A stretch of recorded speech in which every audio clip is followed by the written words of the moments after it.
Good evening all, and welcome. This video has been graciously sponsored by Hunt a Killer. Hunt a Killer is an engaging and addictive subscription box service where you get to be a detective. There's been a murder, and it's up to you and your team to solve it. This involves sifting through piles of documents, evidence, audio recordings and case files, eliminating suspects as you go along to crack the case and catch the killer. It's a fully immersive experience with very high attention to detail that makes it all the more fun and feel oh so real.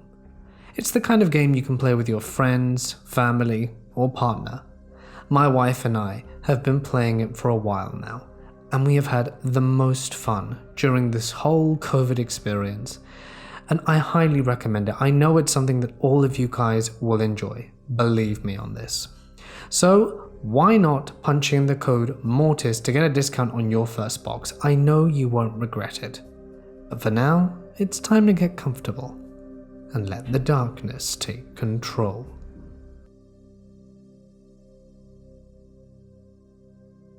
Because of my general interest in horror, and because they were appealing to me for a while, I collected dolls. It didn't matter what type.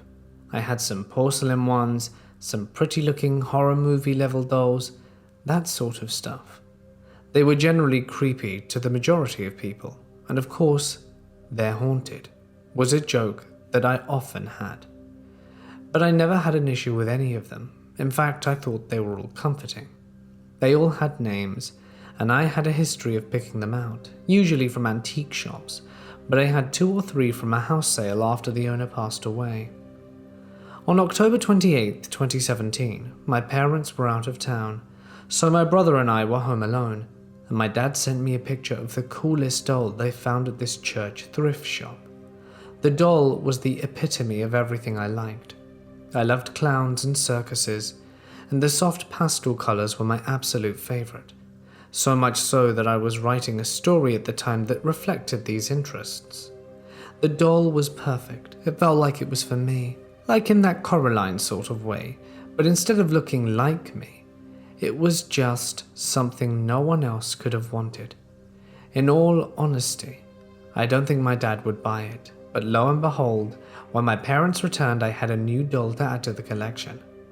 This was the first doll that I hadn't bought on my own or personally picked out, but I wouldn't expect it to matter. All of this happened, and I found out more things about the doll. One being that my parents bought it and the cashier avoided touching it completely. On top of that, they said, "Oh, you're buying him." Honestly, that wasn't uncommon. I'd been given a doll for free before because it was in such bad shape. One man's trash is another man's treasure. Having some aversion to a creepy doll was nothing new. Another interesting factoid about this was that my father, who is very strongly a factual person and doesn't believe in ghosts even the slightest, said he felt this doll before he saw it. To say the least, my mum wasn't happy he went through with the purchase when she found that out. I remember vividly how excited I was to hold it for the first time. I got no negative feelings from it. This was just a doll. I do remember that one of the first things I noticed was his lack of eyes. I figured it was an old one, and the eyes had fallen out. If anything, it just made me like him more. The creepy clown doll, who I never named, quickly found his spot on my shelf, and all was well. I don't even remember when I started to get a bad feeling. It started minimally, small things like feeling uncomfortable around them, or that I didn't like them facing me when I was laying down at night. I was never uncomfortable with my dolls, and even when I didn't want to admit it, I wanted to be the weird girl who collected creepy dolls, but all of a sudden being around them made me anxious.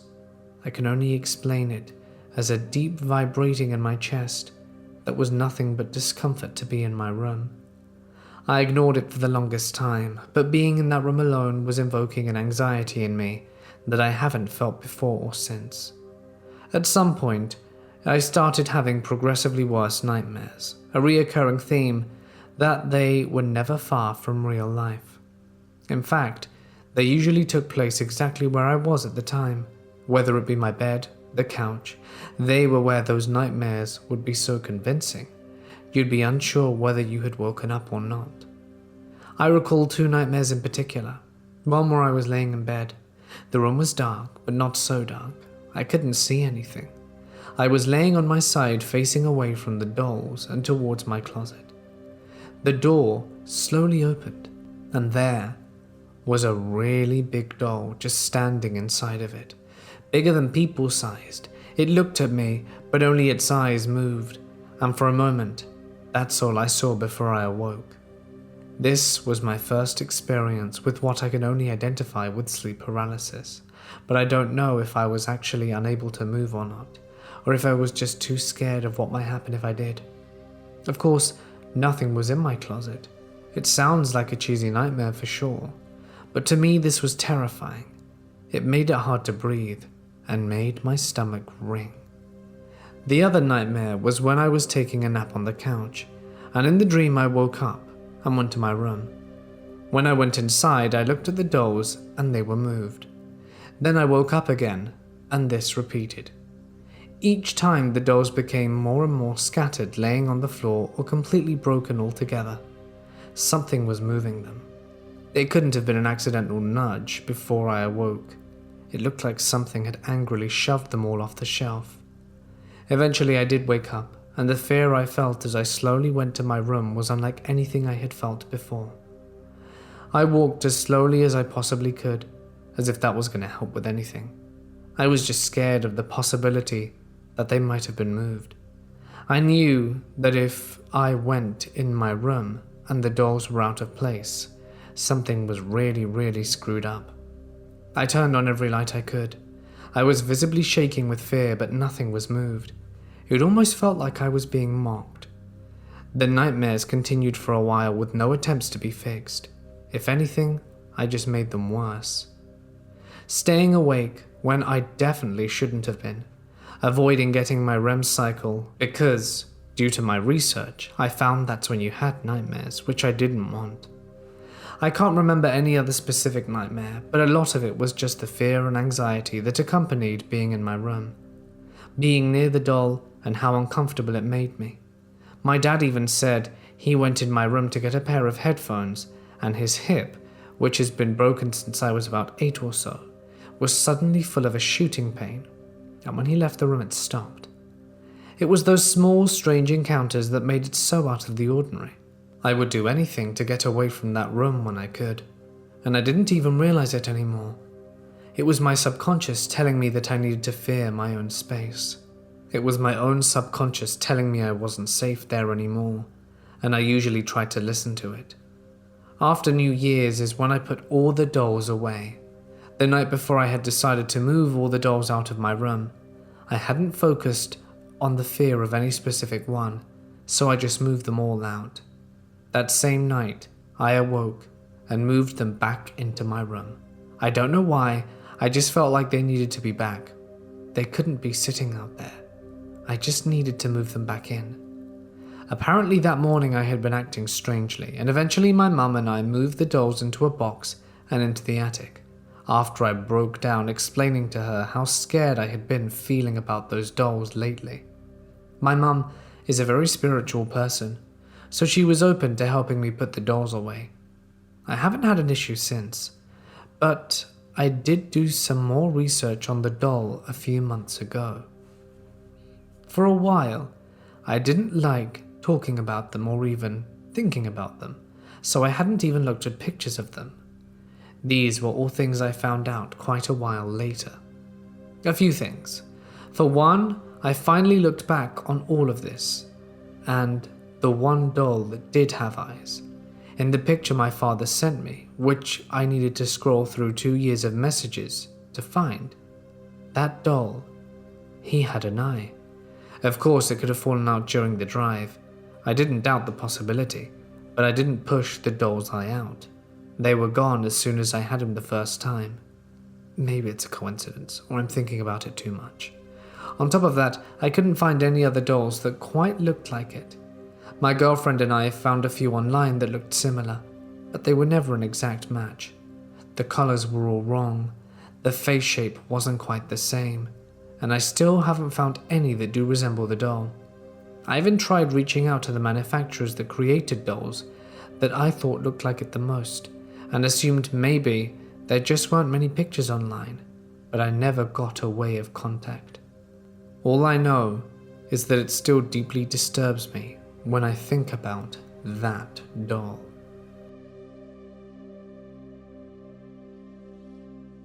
My flatmates and I moved into a gorgeous house 2 months ago.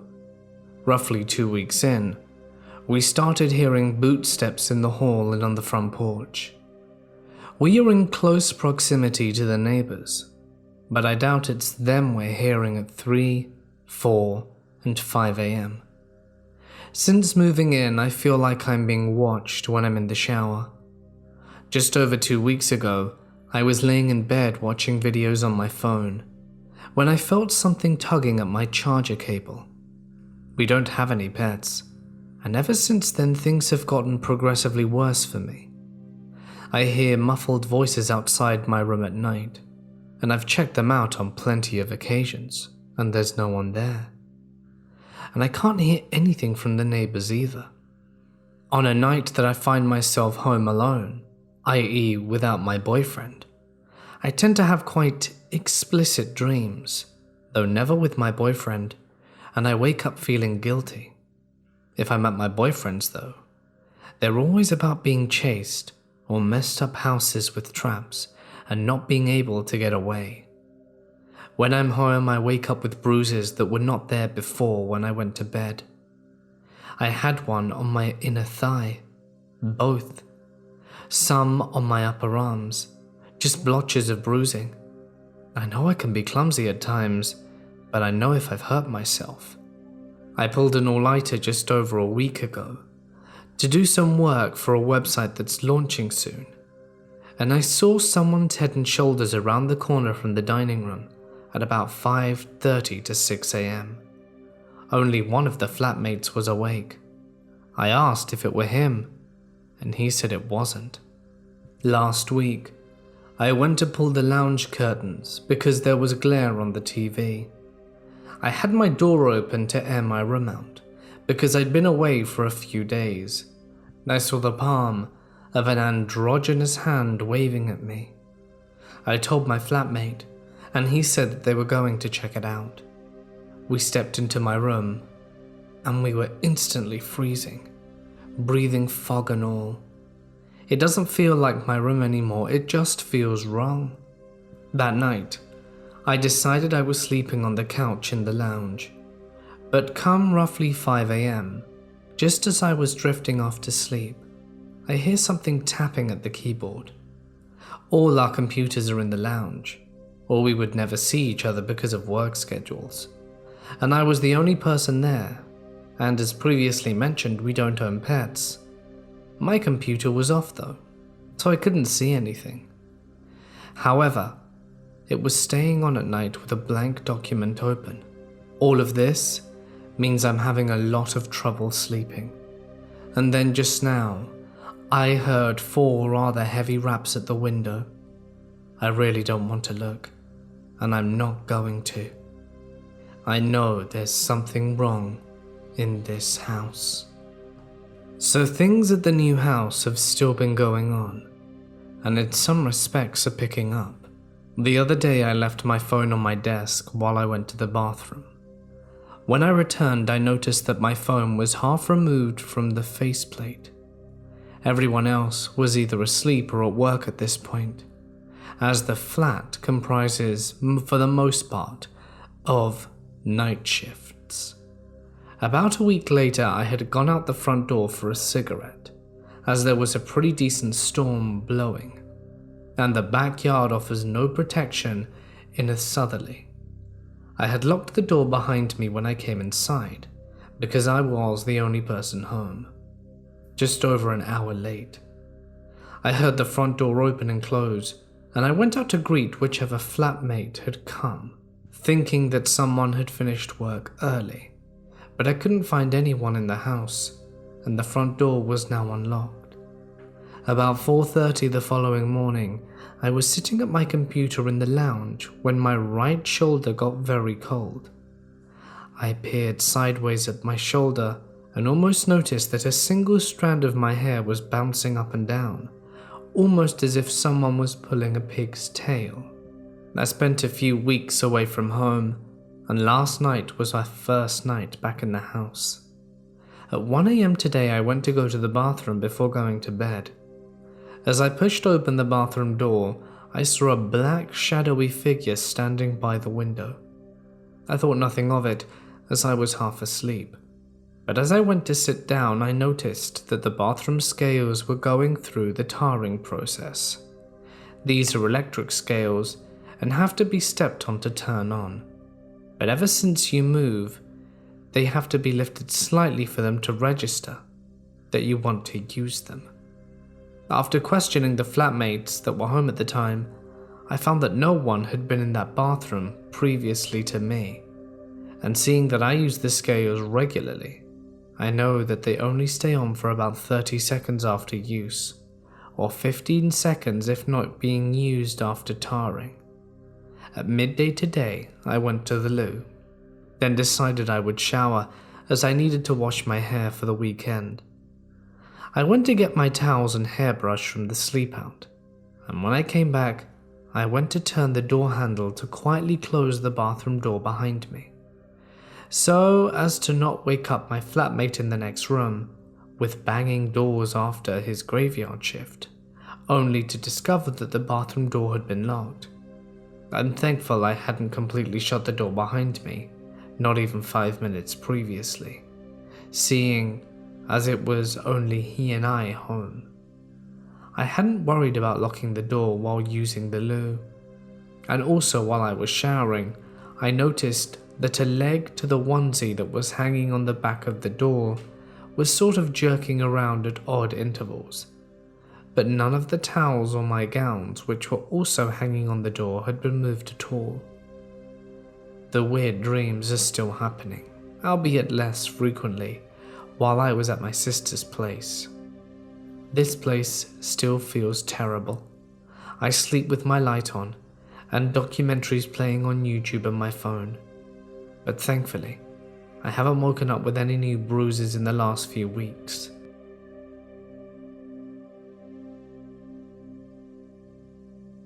I've had some weird things happen to me in my life, and after moving out of a house where there was an incident involving black magic, we got the government quarters in a society that was exclusively for the families of individuals working in the forest department.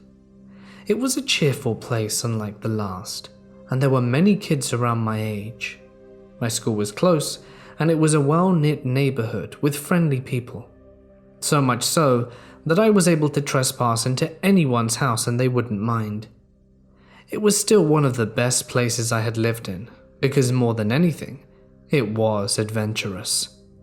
There were tall ashoka trees all around, many kucha houses, and an aura that was hard to beat. This place had an old world charm. The only unconventional part about the place was my house. It was of older times, probably built around British Indian era, and had a unique architectural style. The front hall had a flat roof, while the middle portion was raised in a dome, and at the very end, near the washroom and beyond, there was no roof. The first time we entered, there were many bizarre wall paintings in the middle portion that we didn't comprehend at all. There were 2 doors for the entry of the house, the front one and the one at the very back that opened in front of a fence, and behind that was a forest. There was a blackened dead tree across that had been the victim of lightning. We had a beautiful garden that was adjacent to the house with lemon and custard apple trees at the end of it. It was our storehouse, and we didn't know who lived there before. The caretaker didn't tell us much other than the person moved somewhere else. Still, we didn't want to take any risks and had a holy ritual performed on the property before we lived there. It was an interesting place. I made new friends and we used to play in the society compound all day long after school. The forest office was in the society itself near the main gate. The place was surrounded with rocky terrains and forest. As kids, we explored a lot, and I often saw soldiers from afar marching around behind the terrains. There was another forest office in the compound, which was old and closed forever. It was locked, and the old office almost in front of my house, at a diagonal distance, was built on an elevated stage. It had high walls and a rotting structure. It was a home to many mossy outgrowths, and it had no roof either. By the side of it was a burnt house that had been abandoned. Nobody went there. It was instructed by the temple priest and his wife, as there was a black dog that lived there that had gone mad. We used to obey that, as it was near the forest, so poisonous snakes and monkeys were a daily sight, and we'd gotten used to it. The monkeys came every evening at 5 o'clock, and I had some really funny incidents with them. One day we were playing cricket near the old office, when an older boy played an aerial shoot to the building. There was no roof, so the ball went in, and I was sent to retrieve it. I climbed on the edges of bricks that were jutting out of the terrain adjoining to the office, and entered from above. It was a very creepy place, with a deadening black smell all around. I found some bones lying in the trash, probably left by dogs. I came out, went about my business, but there was something off. The next day in the morning, my mum came to us as we were talking about some news. She had a dream last night, where she saw a lot of buried treasure in our house. It was in the back wall of our storehouse, and also there was some voice that guarded it. She saw someone digging there in the dream, a faceless man. We all went into the garden and opened the storehouse, and the wall at the back was put up again. Someone did try to break it down. It wasn't painted and was mere bricks and cement, albeit thicker than the other ones. My mum didn't proceed further. She said that she heard the voice in her dream saying that to acquire the gold, one had to sacrifice their children, and it couldn't be escaped or bargained with, and she wasn't willing to take such a chance. We went inside in a few minutes and heard someone at the door. It was our neighbour that lived far in front near the main gate adjacent to the new office. He had walked all the way down to our place, and it was early in the morning. It was a bit surprising because we didn't have much interaction with him. He had a confused expression, and he saw my mum and aunt and said, "You'll find this funny, but I had a dream about your house." He told us the exact same dream that my mum said, and even the same location. It was very strange. While we were all talking, we saw another girl walk towards us. She lived near the terrain, and to our surprise, even she had the same dream. Everyone wanted us to investigate now, but Mum was in no mood. One thing that she wanted to do was know about the place. The caretaker was questioned, and he revealed that the person who lived there was of Anglo-Indian descent. He lived here some 22 years back and was a treasure explorer. He knew of the treasure in this place and tried to search for it. It was said that he sacrificed his own son to get the wealth, but wasn't able to bear the guilt and went crazy and disappeared. The broken wall was put up by someone at night the day he disappeared.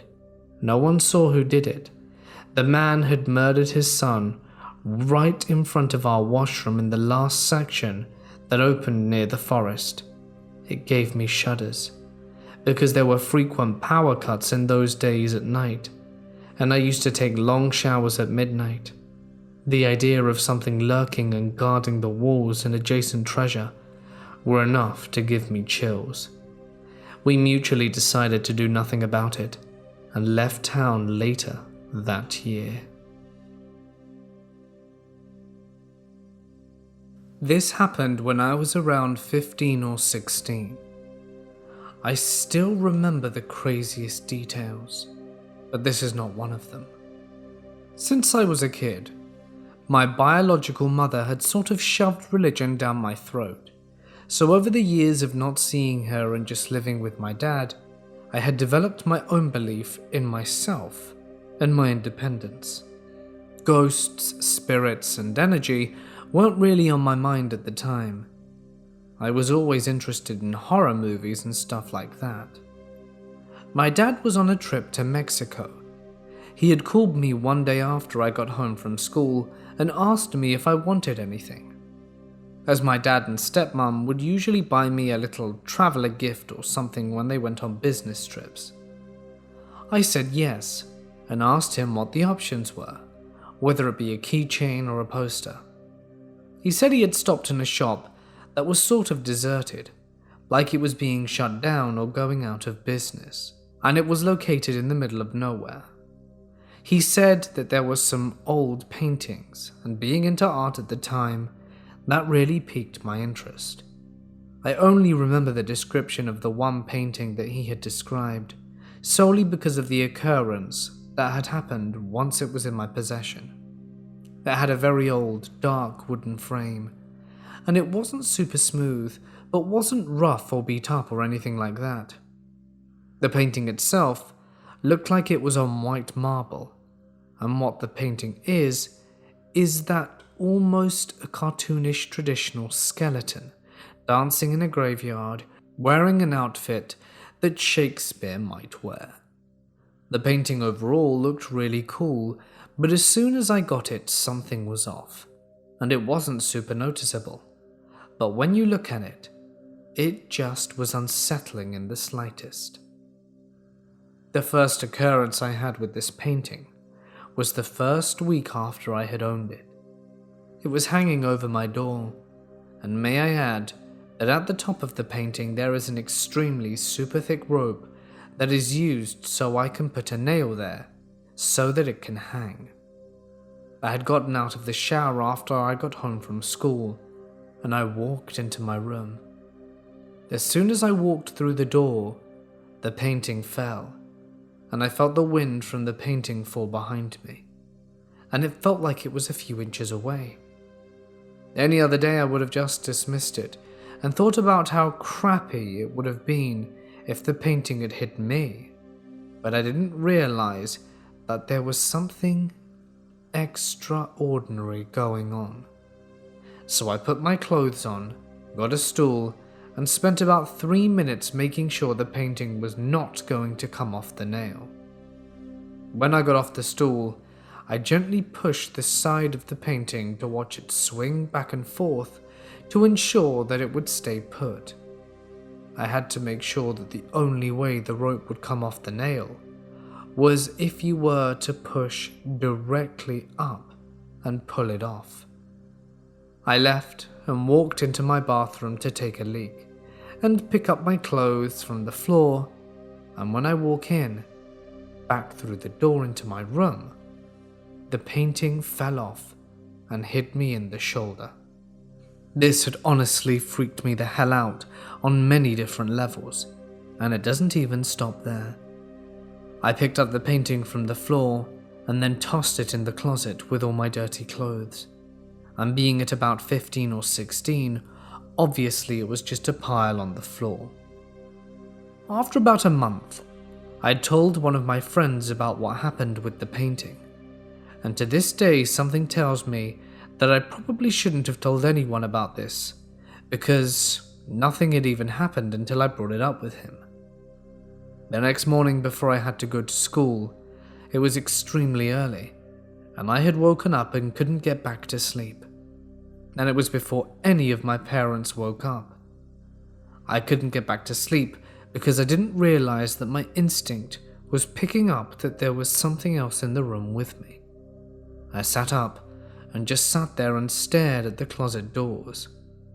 I sat there for about 5 minutes, debating on whether or not I wanted to see what had sounded like scratching coming from the inside of my closet. I threw up my blankets, pulled my feet onto the floor, but as soon as I stood up, the moving in the closet stopped.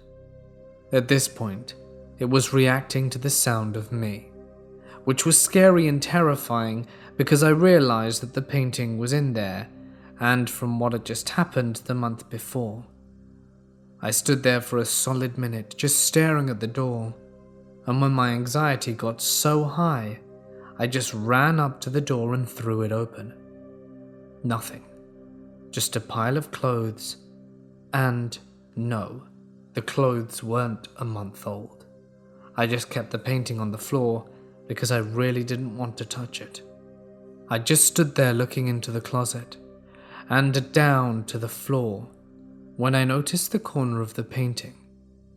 As soon as I made eye contact with it, there was an inhumane and grotesque, deep-pitched growl that emanated from the closet. And the scariest thing about all this was that I could feel the sound vibrations in the floor and in my chest, and there wasn't even anything there. I was feeling the vibrations from something I couldn't even see that was making the noise. I ran out the room and went downstairs for the remainder of the hour that I had, until I had to actually get up for school, and sat on the couch watching TV in the kitchen with all the lights on downstairs. After this happened, my mental health rapidly declined, and I was diagnosed with clinical depression, anxiety disorder, and ADD, all of which I'm sure I would have been diagnosed with regardless. It just felt like when I was home, these feelings intensified by 10. My parents didn't believe me, so I gave the painting to my dad and told him to put it in storage and that I didn't ever want to see it again. About a year later, and a quarter, I was 17. I had switched rooms and moved into my sister's old room because she had moved out. I'd put the painting up on the wall, but was only there a week until I had an experience where I woke up with my body facing the wall and couldn't move. I'd passed out and left my door open and heard something had started from the stairs and then began to walk through the hallway and into my bedroom. As soon as the steps stopped by the side of my bed, I could move, but nothing was there. My family owns a big dog and a small dog, but I know it wasn't the dog's, because when they walk on the wooden floor, you can hear the sound of nails, and it's very high-pitched. I haven't seen the painting since after that happened. I saged my entire house and hit a dip in my mental health again. It was messed up and evil. I was paranoid, and my parents thought I was just lying, since I was also dealing with the issues between me and them. Safe to say, I never want to see that painting again, for fear of what it might do.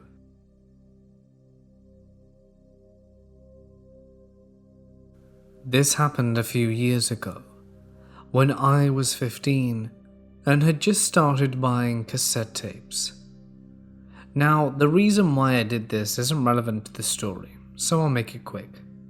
As many of you may know, concert tickets have gone up since not many people buy CDs, records, or cassettes anymore. Me, trying to be a world changer, I figured I could start a ripple effect and everyone else would magically start to buy them again. Yeah, right. Anyway, I'm a huge Metallica fan, and I had been looking for a Master of Puppets tape. I'd basically given up on trying to get my hands on a Kill 'Em All tape. I didn't trust eBay or most online retailers, but lucky for me there was a guy at my school who sold CDs called Dave. He was a little on the sketchy side, but at least I knew that if I got ripped off, I'd have an easier time getting my money back. I approached him one day and asked if he had a Master of Puppets tape. As soon as I asked him this, he went white as a sheet, looked extremely sick, and I said, "Dude, are you alright?" He didn't say anything, and just looked at me as if I had said a forbidden name.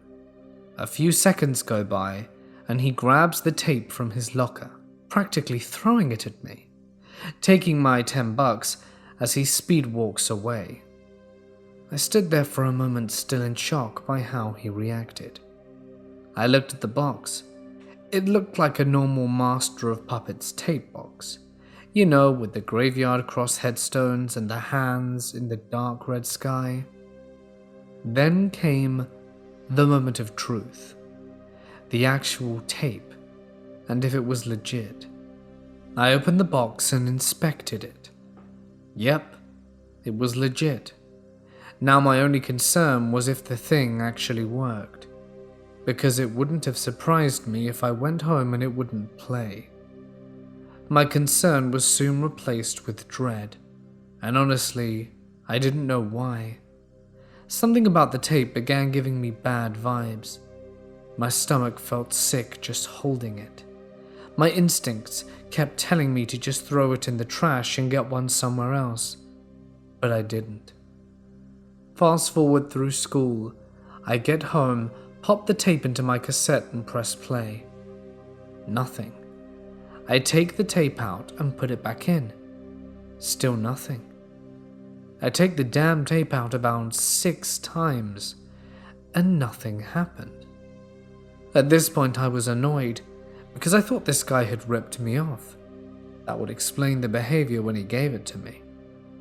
I gave it one final attempt, and it didn't work, so I was going to confront him the next day. I put the tape in and pressed play once more, and there was nothing. Well, that guy better not have spent that $10. And as soon as I was reaching to turn it off, a blood-curdling scream came spilling out of the tape. Unless James Hetfield had taken hormone pills to sound like a woman, I didn't think the screaming was coming from him. I mean, the sound. It sounded like she was being buried alive. Whatever the hell it was, I hoped it wasn't real. I repeatedly pressed pause, but it wouldn't stop. This went on for about 5 minutes, and in that time, a light bulb 5 feet away from me exploded. Other people may just shrug this off as a coincidence. I couldn't do that, no matter how hard I tried. After 5 minutes it stopped. However, the tape didn't. It went straight into the song Battery. Keep in mind that I've listened to the whole album numerous times, and while Battery is the first song played, there is absolutely no screaming whatsoever. I didn't know whether to be scared of the screaming, or the fact that it made the light bulb explode. I grew a pair and played it again. This time there was no screaming, and it played like a normal album. How is that possible, I thought? How can it have that horrific scream 1 minute and play as if nothing happened the next? Was there something wrong with the cassette player? I didn't know. But how could a cassette player cause something like that? Giving into my stupidity, I played the tape again. This time all the lights in my house went out, surrounding me in darkness, alone with this tape. By now I had lost myself. I knew that the tape was giving me bad vibes, and by the way Dave had acted, he had to have known something was up with it. I had enough. I took that thing out and completely smashed it. After smashing it, I made sure to put it at the very bottom of the trash barrel outside, because there was no way I was keeping this thing inside, even if it was in the trash can under the kitchen sink. I couldn't sleep that night. The nightmares I had about the screaming woman kept waking me up all night. Not only that, I felt like something was watching me throughout the night. My skin crawls just thinking about it. The next day when I went to look for Dave, he wasn't there. Going through the motions at school, I felt nothing but dread. Had something happened to him? Was it because of that tape? Or was he just skipping? There was no way to tell. I got home and I felt the urge to look into the trash barrel. I slowly opened the lid, praying to see its smashed remains at the bottom. Nothing. It was gone. My heart dropped. The feeling of dread was now getting overwhelming, and I felt an anxiety attack coming on. I tried to reassure myself that maybe I had just thought I put it in there. Maybe it was inside the trash can inside. But no, I specifically remember bringing it out there. All of a sudden, I heard screaming. The woman, and it sounded like it was coming from inside. I ran inside and my legs turned to jelly. The tape I had smashed was now playing in the cassette player, not to mention that it had somehow gotten inside.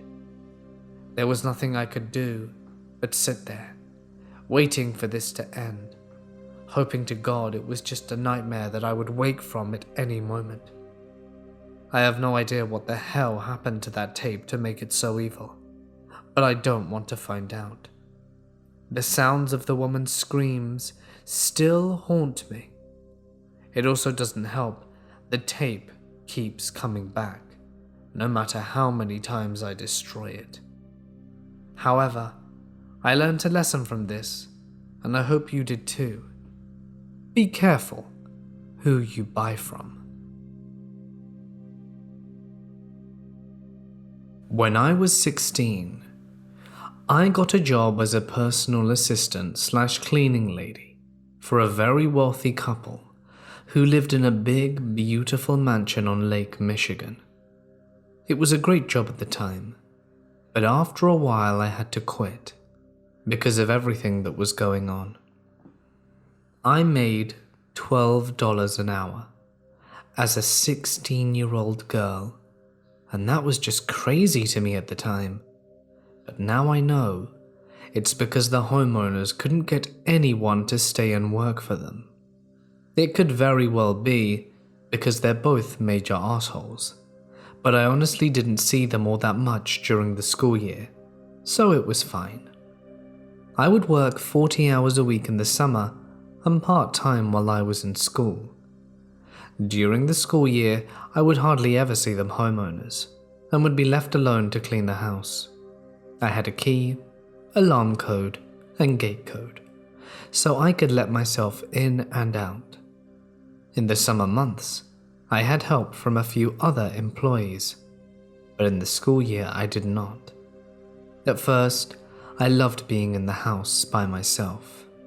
Don't get me wrong, the place was absolutely gorgeous, right on Lake Michigan, so I always would open the curtains to let the sunlight in and blast the surround sound speakers while I cleaned.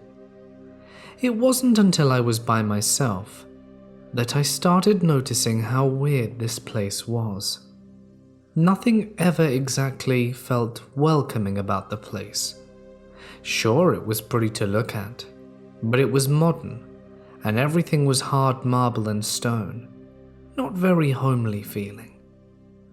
My first experience happened when I was cleaning one day in silence. I remember specifically not turning on the music because I had a bad headache that day. All of a sudden, the speakers to the upstairs part of the house turned on. The way their speaker system works, you can control it by a touchpad in the kitchen, which would play the music everywhere besides the basement and master bedroom. To play music in those areas, you'd have to go to that touchpad and turn it on by controlling the pad and sync it up with the rest of the house. The reason that was so alarming was I was the only one there. I walked up the stairs to check out what was going on and figure out why and how the music had turned itself on seemingly by itself. I looked around and called out the homeowner's name, thinking someone came in without me noticing or something like that. But the doors were all still locked and no one was home. I shut off the music and went back downstairs, not thinking much of it. It started happening more often. I'd be listening to the music and it would turn off, or it would be off and would turn on in a completely different area of the house. I brushed it off as faulty and didn't think much of it. The second most prevalent story I remember from working was when I was cleaning the workout room in their basement. I never wanted to go in this room, and I really couldn't tell you why. Something about this room was weird. It was just super cold and dark, and I felt very anxious while being in there. I definitely tried to avoid it, but my boss would get mad when dust would build up, so I forced myself to go in there once a week to tidy up. I was in the workout room, using a broom and a mop, and I remember sweeping up the floor and prompting the broom against a machine while I used the mop. Suddenly the broom fell over, hitting the wall, the baseboard, and the floor as it fell, causing 3 distinct knocks. What I heard after scared me so badly, I refused to go back into the room by myself again. Immediately following the knocks made by the broom falling, 3 knocks responded in the exact same pattern the broom fell. But it was coming from inside the wall. I know what you're thinking, but no, it was not just an echo. It was not a scared animal. It was knocking. Deliberate knocking. I was completely alone in a big, quiet house in the middle of nowhere, and someone was knocking back at me from inside the wall. To this day, I have absolutely no explanation for what I experienced. Lastly, this was the first and only time I have ever seen anything paranormal with my 2 eyes. Then I know this time, it's not me being paranoid or crazy, because I was with a co-worker who saw it too. Sometimes, my boss would rent out her guest house, and we would clean it before the guests arrive. So this guest house has a glass hallway leading from one main area of the house to another. I was cleaning the glass while one of my co-workers, Bob, was standing next to me. Just then, I catch a glimpse of what looks like a boy in a blue shirt running by. I turned my head just as Bob turned his, and he asked if I had seen it too. Those are the craziest things that happened. It was nearly 6 years ago, and will always haunt me.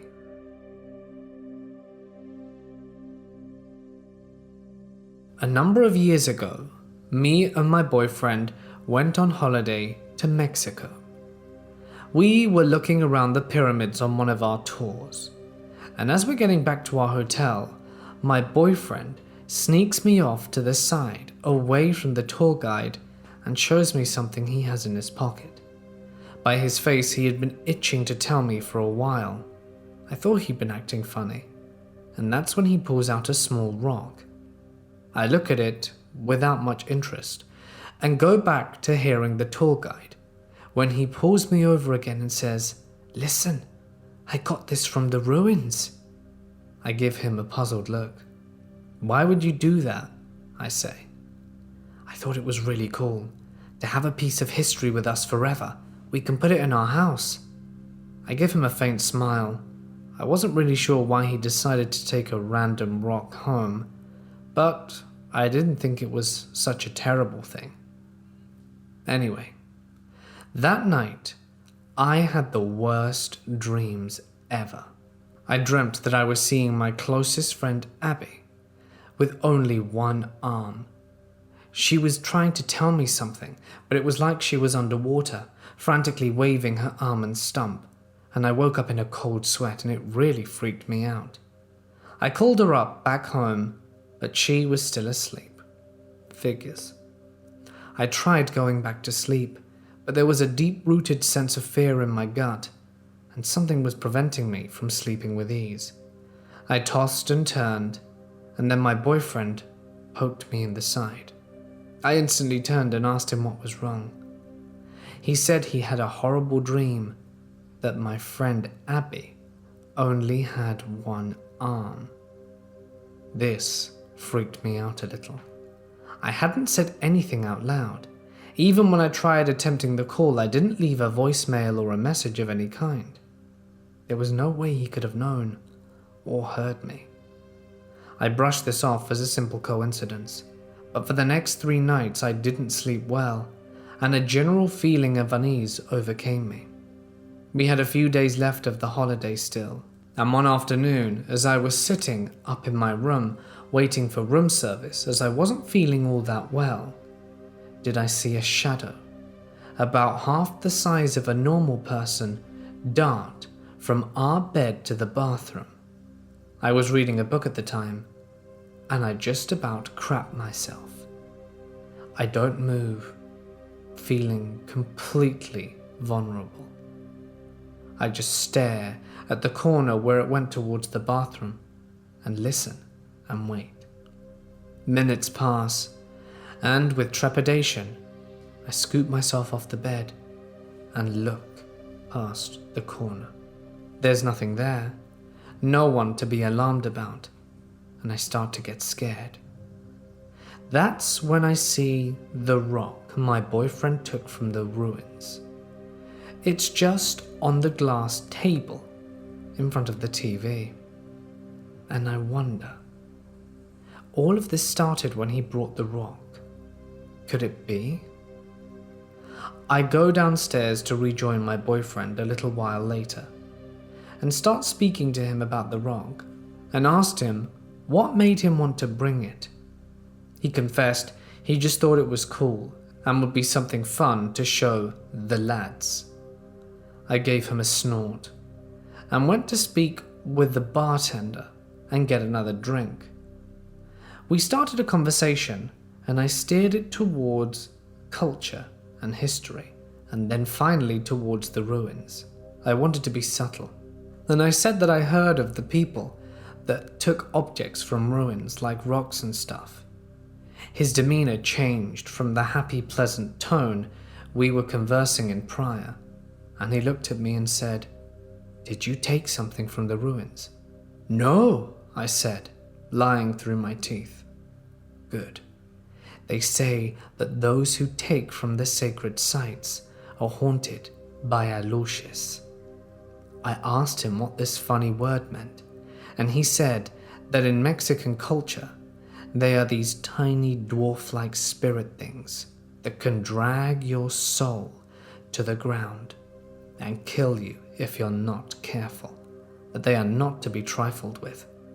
I understood them to be somewhere between a ghost and a bogeyman, but I took his warning very heavily, as I had seen something half the size of a man earlier that day. I told my boyfriend later in the evening that I was having misgivings about him having taken the rock, and convinced him that the best thing to do would be to return it. So he begrudgingly agreed, and we took the same tour again, albeit with a different tour company to not be suspicious, and he returned the rock exactly where he found it. I'm happy to say the rest of our vacation was spirit-free, and the feeling of unease lifted. Whether the feeling was in my mind or not is another matter, but I know that I saw that shadow dart from our bed to the bathroom, and it's something I'll never forget. Don't go pilfering sacred sites, people. You never know if you might bring more home with you than you expected. I regularly go thrift shopping in my small town in Ontario, Canada. About 3 weeks ago, I went to the Salvation Army to pick up some vintage finds. I sometimes go into the housewares and art section to see if there's anything worth picking up to resell. And that is when I saw it. I had always been interested in creepy, unsettling, and dark things, and this painting immediately caught my attention. It was as if it were begging me to take it home. I was overwhelmed by the sense of urgency. I needed this painting now for whatever reason. The more I looked at it, the more I discovered new details. It's not a particularly nice painting. It has a very unrefined feel to it. But it was not the style that drew me in. It was the subject matter. It was so odd. I ended up adding the painting to my cart, and continued to shop around. The painting ended up costing me only $2, which I considered a deal since it came in a very nice old frame. I had it in my room for a few days before I noticed strange things happening. I live alone in an apartment, and it's generally quiet and peaceful. This all changed by the third day that I owned the painting. At first, harmless things were happening, and I thought nothing of them. Instances included cupboards opening, things falling, lights flickering. I just attributed the cupboards opening to me being forgetful, things falling as me not properly putting things back, or the light bulbs as needing replacing. By the 6th day, the nightmares started happening. In my nightmares, some dark figure approaches the side of my bed from my closet. While I'm stuck in some sort of sleep paralysis, not being able to do anything while it comes towards me. It gets closer until it's at the side of my bed. It looks at me while frozen, but doesn't even have eyes. I've had this recurring dream for 5 or 6 nights since I obtained the painting, all with the figure from the painting coming to visit me. After the first nightmare, I knew that these incidents had something to do with the painting. The energy coming off it was just dark, and it got darker and darker until I was so uncomfortable that I moved the painting out of my room. Here is where things get even weirder. I decided to investigate the painting further and take it out of its frame. As soon as I took it out of the frame, this smell enveloped my house. The painting never smelled prior. It was only when I removed the glass and wood frame that the stench of sulfur came over everything. It was putrid. I immediately noticed the back of the painting, and it is terrifying. After the 5th or 6th nightmare, I moved the painting to my basement storage locker at the bottom of the apartment complex. The dreams have stopped, but the cabinets opening and stuff like that still happen. Something else started too. I sometimes woke up in the middle of the night to hearing what sounds like scratches in my front door. When I go and investigate, there's nothing there. I've asked my neighbors, but they don't hear anything. In addition to the paranormal occurrence, my health has also taken a hit since I got the painting. I've been feeling unwell, run down and depressed all the time. I tried telling people about it, but no one really believes me. The only one who has said anything that makes me feel like I'm not crazy is when my dad came over and took a look at the painting. The first words to come out of his mouth were, "Damn, that's dark." The painting itself has a very odd subject matter. This is what I see. Please let me know if you see anything different. There is a dark figure sitting in a wooden chair staring into a mirror with its hand on its head, almost as if it is in shock. In the mirror, it is not the person's reflection, rather another dark figure standing in it. It almost looks like its hands are cut off, its arms are long, and there looks to be blood on the mirror. The walls are cracked and show plaster. There are also scratch marks with the same red on the mirror as on the wall. I'm wondering if this meant the person in the chair is trying to escape. There is also a box, which kind of reminds me of a Dybbuk box, in the corner of the room. Possibly the most disturbing part is the upside-down family portrait. I have no idea what it all means. Hopefully someone can give me some advice on how to remove the spirit from disturbing my home and my dreams. The artist is unmarked. There's no date either. If anyone has seen any similar paintings or styles, I'd love to get in touch. I want my life to go back to normal. I'm sure some of you people will probably tell me to throw it out or burn it, and I would. But I have this irrational fear that whatever spirit resides in that painting will get angrier. Almost 2 years ago, my boyfriend and I decided to move from one house to a much bigger one that had belonged to his aunt. At the time of the move, my son was 2 and my daughter just a few months. A few weeks after moving in, I noticed my son would get out of bed and walk down the hallway and not say anything, just stare at me. I would ask him if he needed something, but he would never respond. I'd pick him up and carry him back to bed. I assumed maybe he was just sleepwalking, since I also used to sleepwalk as a child. One night he wakes me up, and he's all in a panic, trying to get me to follow him into the living room. He would just keep randomly repeating, "Come on, Mummy, come on." So I get up and we walk to the living room and the TV's on. It's just a static screen, so there's nothing playing, and he's staring at me with a very blank expression. I assume he's sleepwalking again. I ask him if he turned the TV on, and he said no. And when I asked him if he could turn it off and show me how to do it, he couldn't find the power button and got frustrated that he couldn't figure it out. The TV I had at the time is made a little weird.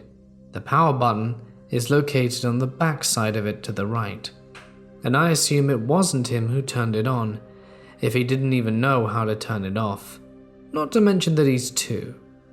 Fast forward a few months, and I'm in the kids' playroom sitting on the couch with my son, who fell asleep on my lap while watching a movie. I heard movement in the kitchen, so I get up to see if my boyfriend was awake to find no one there.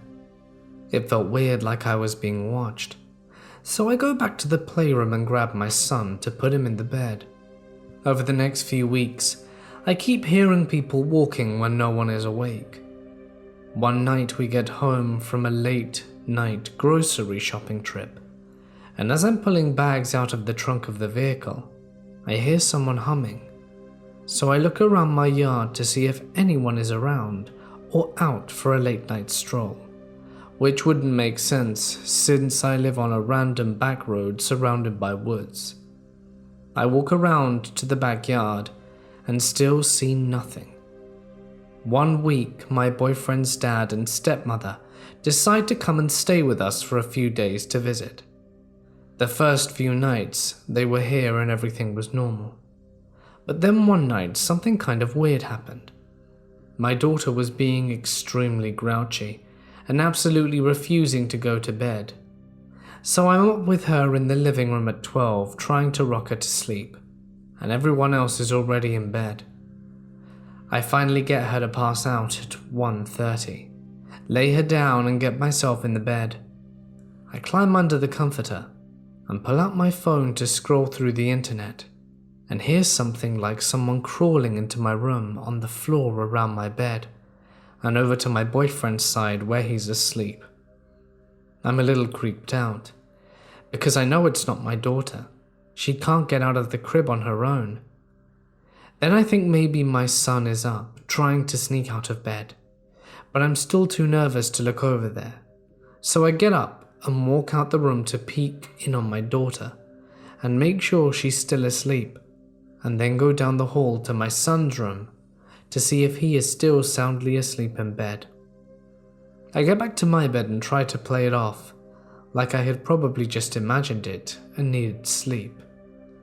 The next morning, everyone's in the living room drinking coffee and just talking, and I look over at my boyfriend and ask him if he heard anything last night. He said no, he didn't wake up last night, but his stepmom chimes in with, "I heard you in the living room at 3 a.m. Does the baby usually keep you up that late?" I told her it wasn't me. I was already in bed. But I heard the baby banging around on the walls and moving toys. I assumed you were still up. I told her it wasn't us and that we'd already gone to sleep at that point. And now, currently, I keep having the dreams of myself laying in bed at night and a figure of someone just walking in the room and standing over me, only to wake up and realize it was a dream. Discomfort for sure, and I don't really have anyone to discuss this with, nor do my boyfriend's family have a belief in the paranormal. But I just really want to speak about it with someone, because it looks like I'm crazy.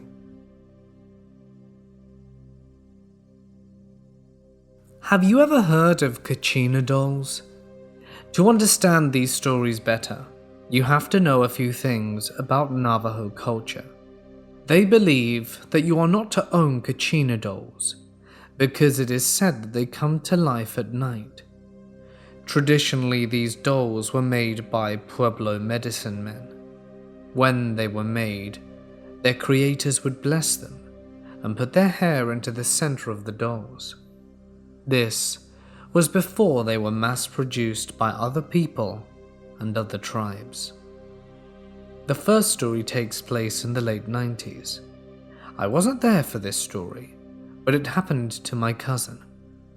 She moved into town and found a trailer to rent for a decent price. It was already furnished by her landlord that had just moved. She had asked my cousin not to move too many things, as she would be moving her stuff out over a period of time. Inside the trailer was a fake fireplace with a mantle on top. On the mantle were a collection of Kachina dolls. My cousin was a little wary of these, as they are taboo to own, but she left them in place as requested by her landlord. The first night is when things started to get weird. So my cousin gets ready for bed and lies down. In the middle of the night, she is awoken by something dropping in the living room.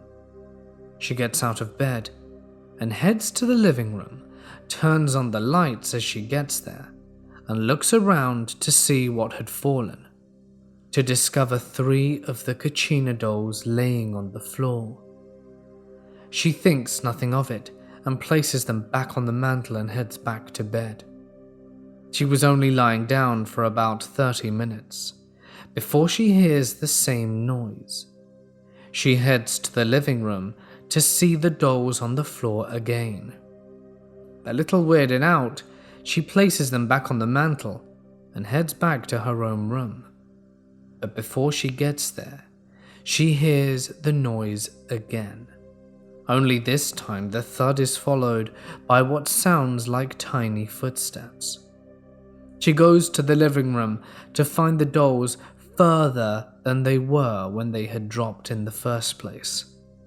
Definitely weirded out, she now tries to shake it off and places them on the mantle once more and goes to bed. She was in bed for another 30 minutes when she hears them fall, and then there are a little set of taps, like feet running across the floor. She finds the little dolls on the floor by the door. She concludes that there is no way the dolls could have fallen that far on their own. She was officially freaked out at that point and decides to collect the dolls and put them in a box and places the box in her closet. All night, she could hear the sounds of little scratches coming from the box. The next morning, she asks the landlord to take the dolls and hasn't had a problem since. The second story takes place in the 70s, when my grandmother was a teenager. She decides to spend the night with her cousin on the res. They spend most of the evening swapping stories, trying to spook one another out, when her cousin gets the great idea to bring out the Ouija board. They start by asking the typical questions. Is anyone here? When did you die? And the like. They played for a few minutes without any action and put it away for a while. They pull it out around midnight to resume the game and finally get a response. I don't know the specifics of what they initially asked, but it led to them asking, Are you here?"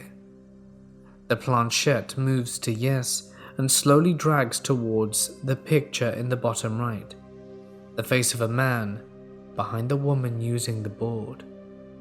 They are all convinced that the other is moving it to scare the other, and of course they swear they're not. So they decide to ask, "Where are you?" And the planchette spells out chimney.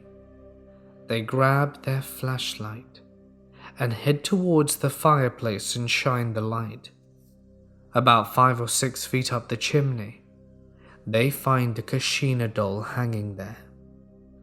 There was no explanation for it being there, and no one could have placed it there, as they had built a fire there earlier in the evening. The ashes were still warm. They decided best to stop playing, and my grandma hasn't touched a Ouija board since.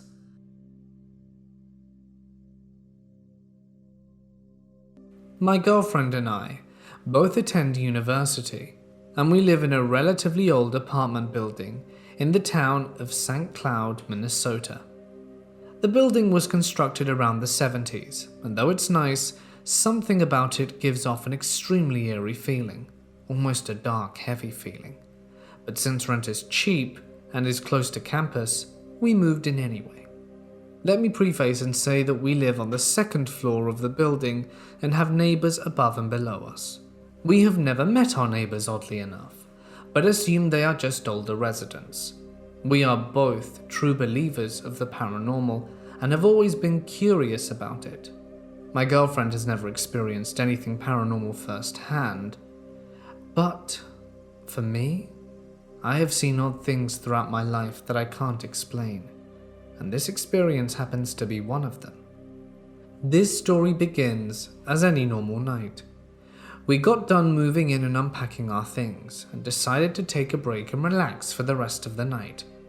We were watching Netflix and we paused the movie and started to hear a loud banging sound above us, almost as if someone were constantly picking up and dropping heavy things. We look at each other and my girlfriend says, "Maybe someone's moving in upstairs?" We didn't immediately think it was paranormal, so we ignored it. A few days go by and the banging started to happen around the same time it did the first. For some reason we weren't creeped out or anything like that. We just thought this time was the only time that people above us could move in, because maybe they got off work at that time.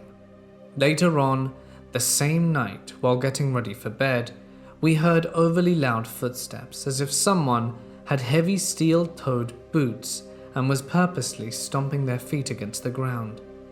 While in bed, we all of a sudden hear a blood-curdling scream coming from a female upstairs. It was so loud, we could have sworn it was from right beside us. So we jolted awake and both had pale looks on our faces. We were terrified. We thought we should call the police, but decided not to. Perhaps it was a movie they were watching, but it was just too loud to be a movie. One morning I was in the bathroom getting ready to go to work, and I hear a faint cry coming from the same female voice, as if she were crying in the bathtub or somewhere near the bathroom since it was right above me. I then hear doors slamming and drawers constantly opening and closing. This sound goes on for another few minutes, and all of a sudden it's dead silent. My girlfriend wasn't around at the time, but she still believed me. No sounds of movement or crying/screaming since then, and it's been silent for a few days now. The next week, my girlfriend and I decide to go to the front desk of the apartment building and tell them about the sounds we'd been hearing in our apartment. The reception lady looks at us confused and begins to hesitantly tell us that nobody has moved into the apartment and that it hasn't had a tenant in over 2 years. Dumbfounded, we ask if anyone could have broken in and caused the sounds, and the lady reassured us that if someone were to break into the apartment, the alarm would go off, alerting local authorities and the building's security. But they never had any alarms go off, nor did we hear any. We can't help but think what's going on there, and we decide to do our own investigation work and do some research at the local library in town.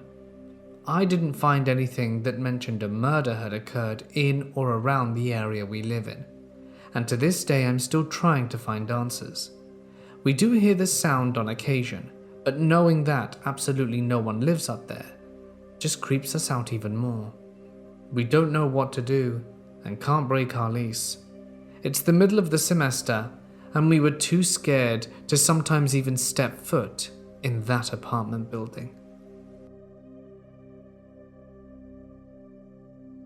A number of years ago, my family moved into a new house in the countryside. It was a beautiful Georgian mansion, very rare and very old, beautifully maintained.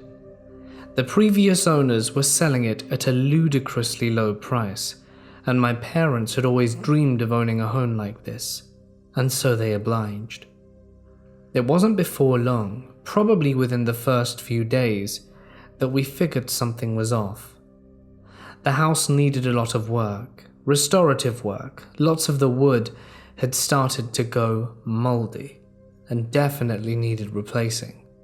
The previous owners obviously didn't live here, and as such, it had deteriorated considerably. In any case, my parents had a lot of work cut out for them, and it was while they were clearing rubbish away that we saw something spooky.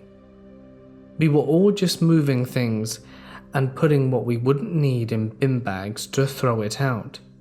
When down the hallway we looked up, and all four of us saw a little girl happily and obliviously skipping away into the darkness. My dad immediately called out, "Hey, what are you doing?" and run over to see who this girl was and why she was in the house. His assumption was that she thought this house was still abandoned, which it no longer was, and was trespassing, despite the fact there were now cars in the driveway. But upon a thorough search of the house, did he find nothing. Sightings of this little girl continued. There'd be some nights where I'd hear giggling down the hallway, or I'd hear my door creak open and see a pair of eyes staring at me before vanishing into the dark. Every one of my family members was afflicted by the curse of this little girl. Her infernal laughter, the fact that she breathed behind your head and when you turn around she wouldn't be there. It was driving my parents mad. They tried to get in contact with the previous owners, but they had moved out of the country, and my parents were starting to see why. They did some local research and didn't find a lot about the house. But about 4 months later, when my mum was digging up the garden, did she unearth something unexpected. She found a shoe, and as she was pulling the shoe out of the ground, did she see that it was attached to a skeletal leg. The police were called, and it turns out that she had unearthed the remains of a small girl, probably no older than 6 to 8. This was a terrifying discovery. We paid for a casket and gave the little girl a funeral. Only after that did the activity truly die down. Not altogether though, just slightly minimized. As time went on, the activity nearly completely stopped, and we almost forgot that we had a ghostly inhabitant in our home. The house, as it turns out, was a lot harder for my parents to do than they originally thought. It needed so much more work and money than they were prepared to invest, and sadly had to sell the property and take a loss. I was glad to no longer be the plaything of some spiritual girl from the 5th dimension. The next house we moved into was completely ghost-free, and that's the way I think I'll have my life from here on out. I used to do contract security at the emergency room entrance of a downtown hospital, the graveyard shift. I would stand at a kiosk right inside the entrance and monitor access. Across from the kiosk were 2 sets of elevators. The first elevator on the right could only go up to the 3rd floor. The 2 floors above us were administrative floors, offices only, no patient areas. So on my shift, floors 2 and 3 were closed for the night. The elevator on the left I had to be especially trained to use. It serviced the same floors as the elevator, with the addition of a helipad on the roof. This is where life flight helicopters would land with life or death patients that had to be rushed to the emergency room. Security would be notified when a life flight was en route, and we'd take the elevator, use our access key, and go to the helipad. On the roof floor, we locked the elevator in the open position, so no one could summon it from another floor. The elevator would remain open and in position until the life flight crew had the patient inside and hit the floor 1 button. Security was not needed to assist the life flight crew. We would take the stairs down as soon as we had the elevator prepped on the helipad. It had been explained to me that the process was important and that people had died on the pad and even during the elevator ride down. I'm not a ghost person, I've never had haunting experiences, but that elevator behaved very oddly. Every night I worked, and the right side of the elevator that only serviced 3 floors would rest on the 1st floor. Since it served floors that were not used during my shift, it just sat there on the main floor. I was required to check the 2nd and 3rd floors once a night. Whenever I went to the elevators, I never had to wait for the right elevator to get to my floor because it was already there. The left elevator that serviced the helipad and floors 2 and 3 had a mind of its own. All night it would go up and down from floor to floor with no one inside. You could watch the floor indicator for it. It bounced from floor to floor all night, and it would lower to the main floor, open with no one inside, close, and then go to floors 2, 3, or 5, the helipad. All this activity with no one inside it. The custodial crew was done on floors 2 and 3 by 10 p.m. Before my shift even started, there was no one around to use those elevators on my shift. On my nightly checks of the floors, I never saw anyone up there. The lights were even off. Not only that, but the left elevator would go all the way to the helipad by itself. You have to have an access key to even have that option. The other guards had no explanation. The hospital employees obviously didn't want to be seen as believing in a haunted elevator, and would change the subject or brush it off when I asked why the lift was so weird. But I would watch from the security kiosk all night as that thing would go from floor to floor all shift. It would open up on the 1st floor across from me, and it was always empty. The other elevator that only went to floors 2 or 3 never moved unless another security officer used it. This story takes place when I lived on my old property. I was a little boy, maybe 8 or 9. You see, the cul-de-sac I lived in was a fairly nice neighborhood, nothing crazy. My room was across from my parents, just down a long hall and next to my sister's room. My brother and I shared rooms and a bunk bed. Everything was fine until my sister reached her teen angst phase. Then came the doll. It was a creepy-looking porcelain doll with a black tutu and had a punk rock kind of motif, and she loved it. She got it from her godmother, a woman we no longer speak to. My brother and my mum and I never liked the thing because it gave us the creeps, but hey, it was her doll. However, slowly but surely we began to see a change in her. She was beginning to become more reclusive and angry with my mother for no reason at all, and even cut herself in front of me once. Weird, yes, but nothing quite supernatural. Then she began to sleepwalk. At first we thought it was normal, maybe just stress from being a teenage girl, I don't know, but she started to creep me out. And because of this I began to lock the door at night after my brother fell asleep.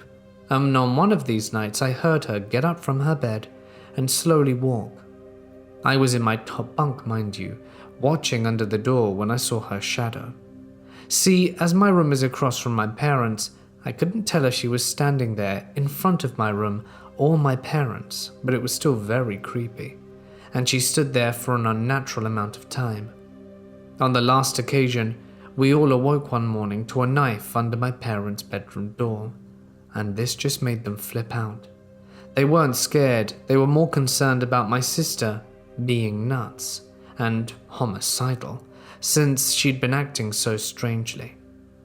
Things went on for a little bit, until one day the doll disappeared and my sister came out furious, huffing and puffing, but no one in the house seemed to have an inkling about its disappearance.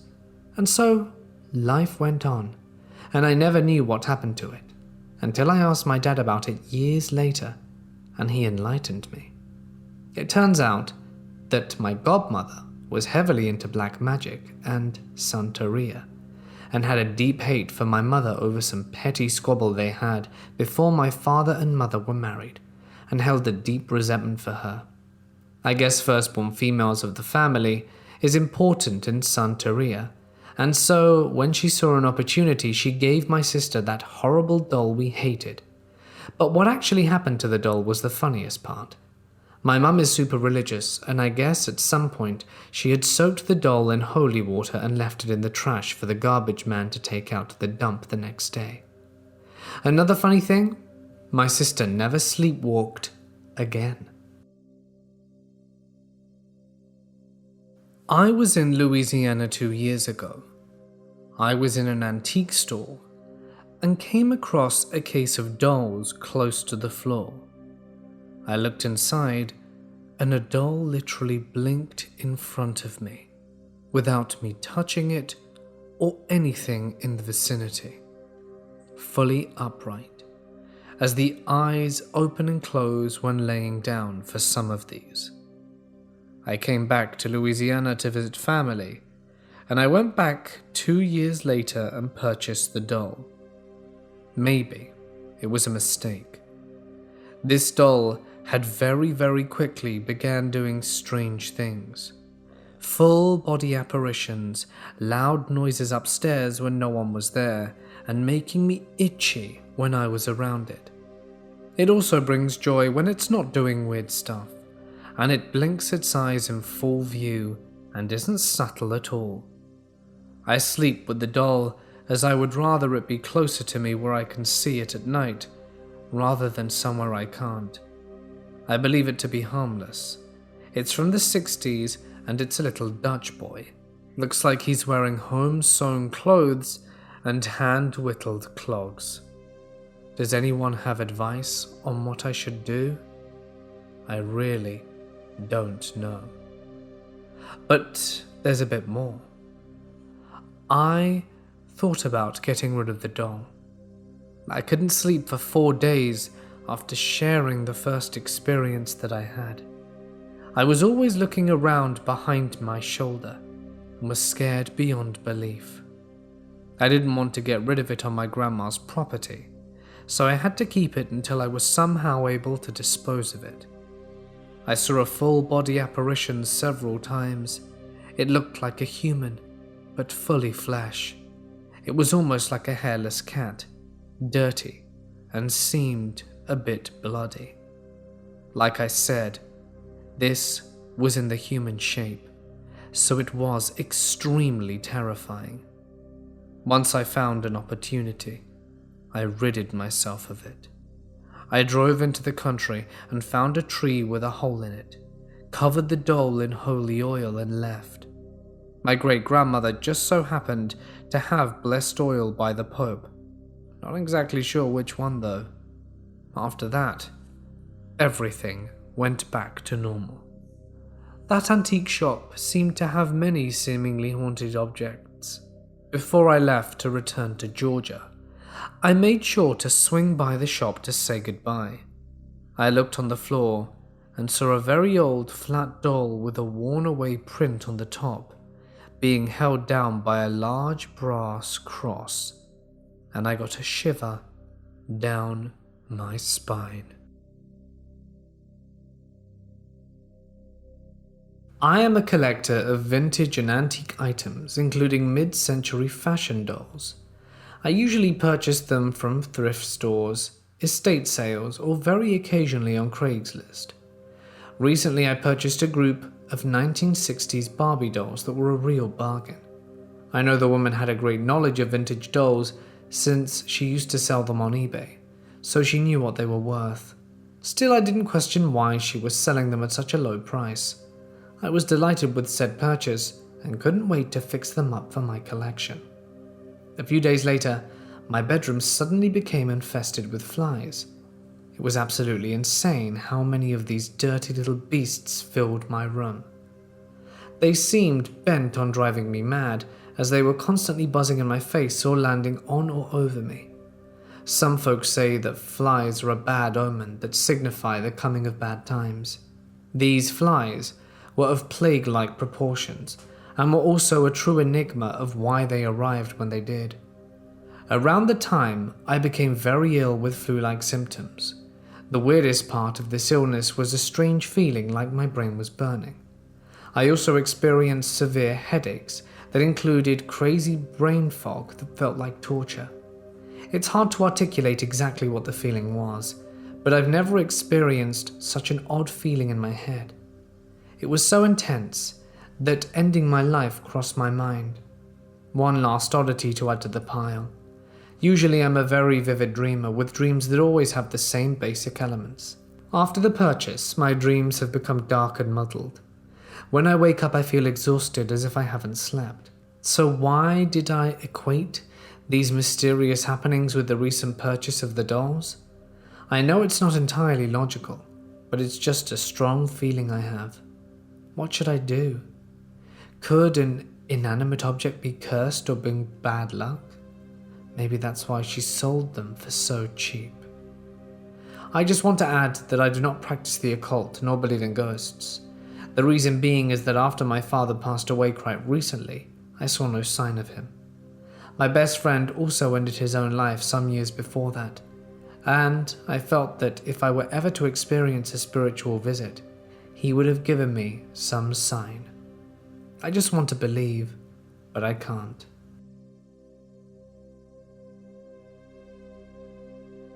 This happened when I was in my sophomore year in high school.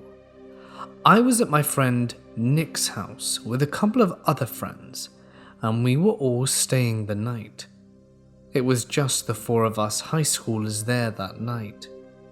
That same night, there was a severe weather warning due to a storm that had the potential to create tornadoes, which it did closer to the Connecticut River Valley and parts of Massachusetts.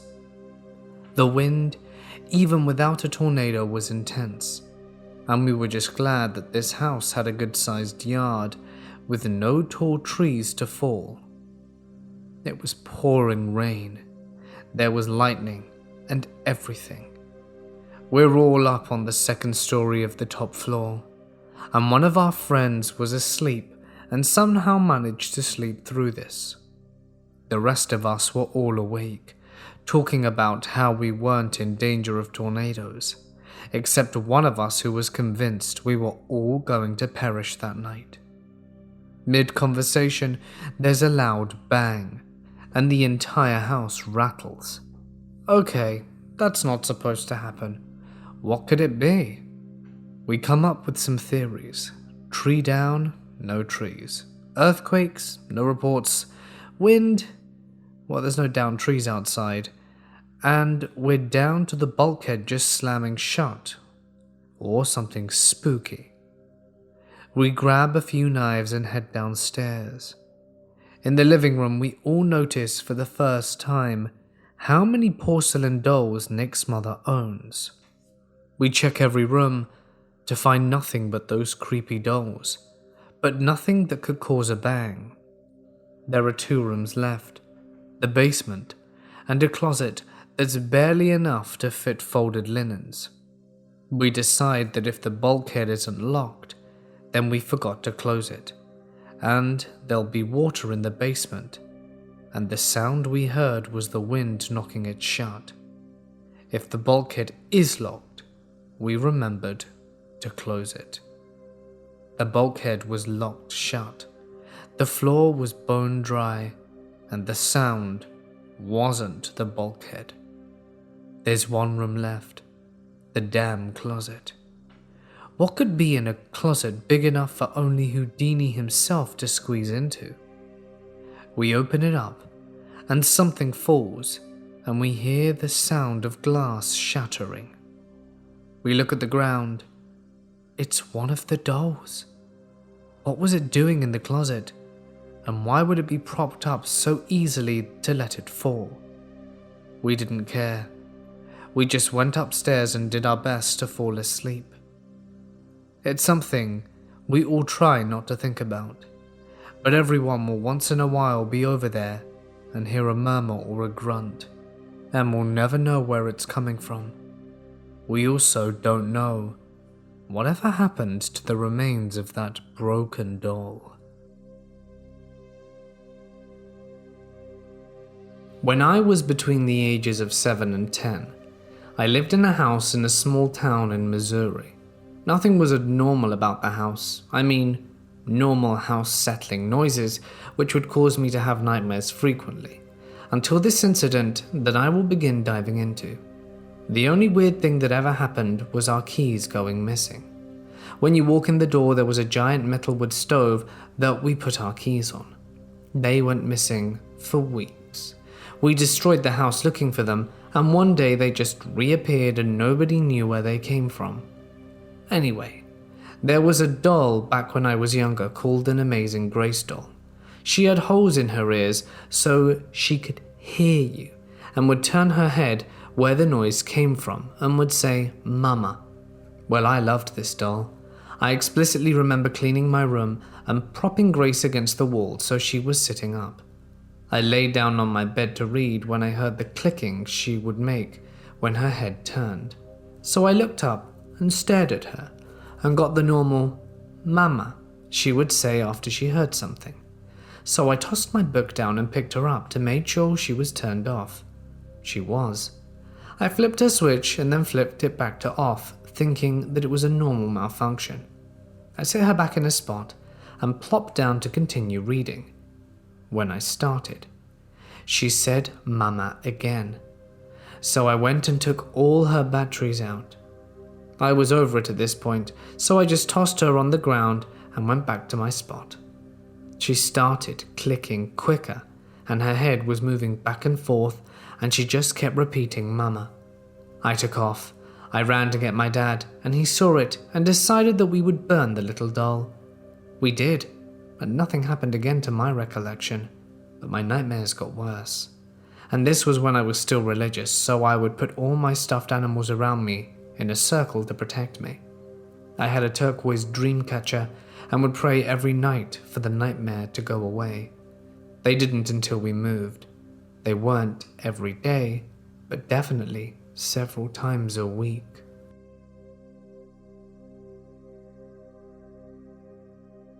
About 6 months ago, I received a haunted doll I bought off eBay. Now I have no idea whether this thing was actually possessed, but the previous owner claimed to have several bad experiences once she purchased it from a garage sale, claiming it smashed into her dinner room set when she was doing her hair in the bathroom.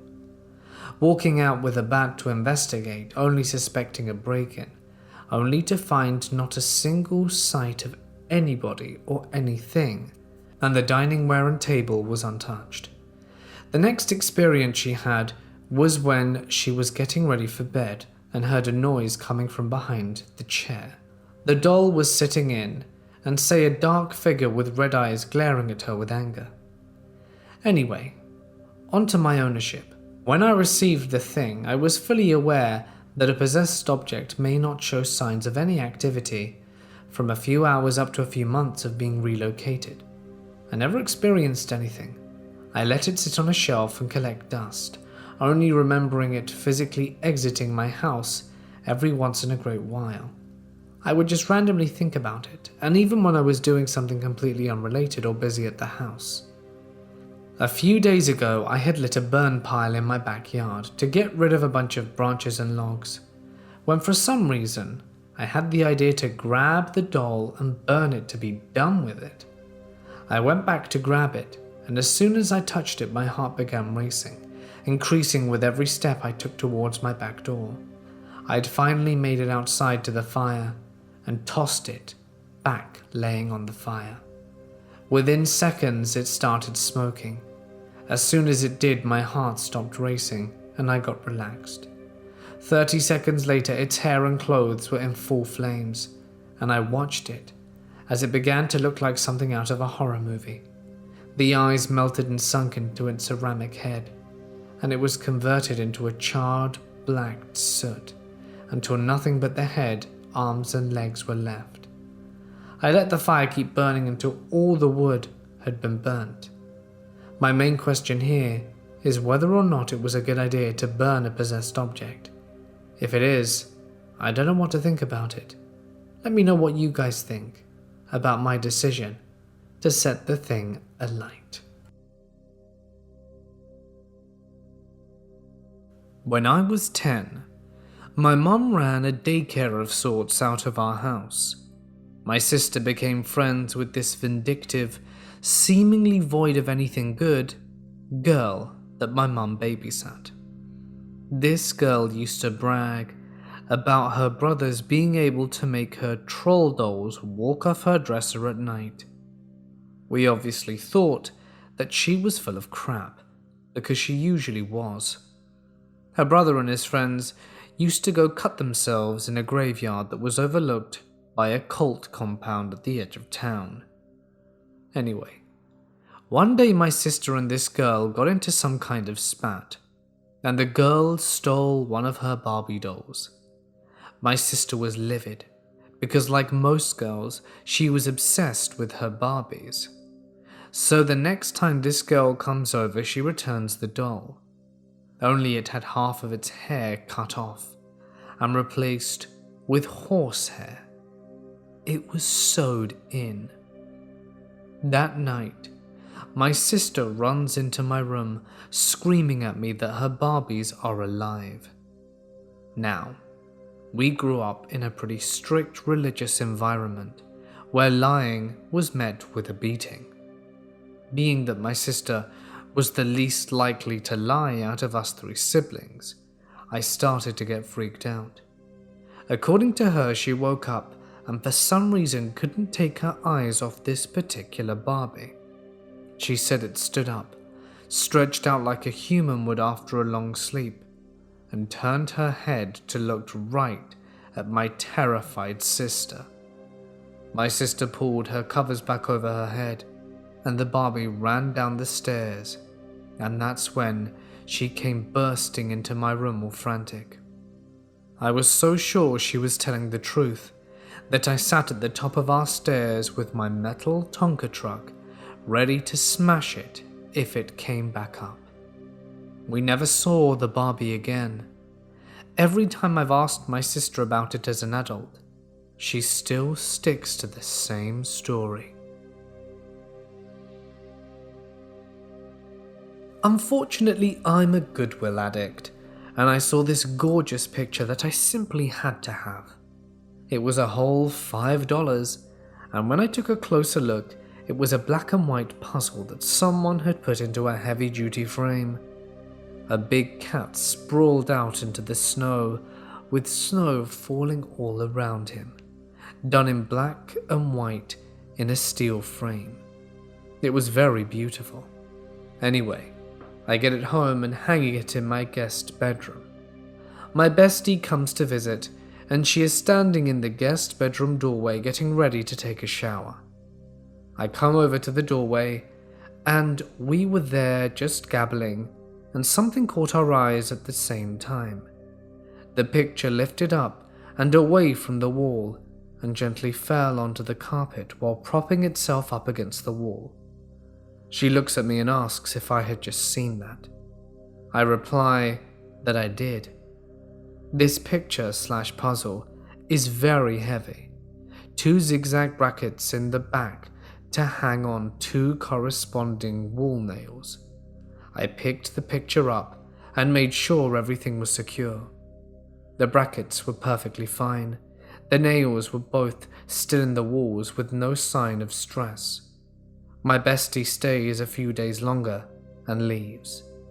While she is with me, no other events occur, and after she leaves, I get this floodlight on the closest door, and there are 0 lights from the window, and I'm standing in a pitch-black bedroom with a glaring bright light on the closet door. It lasted 1 week and disappeared. It was simply too odd.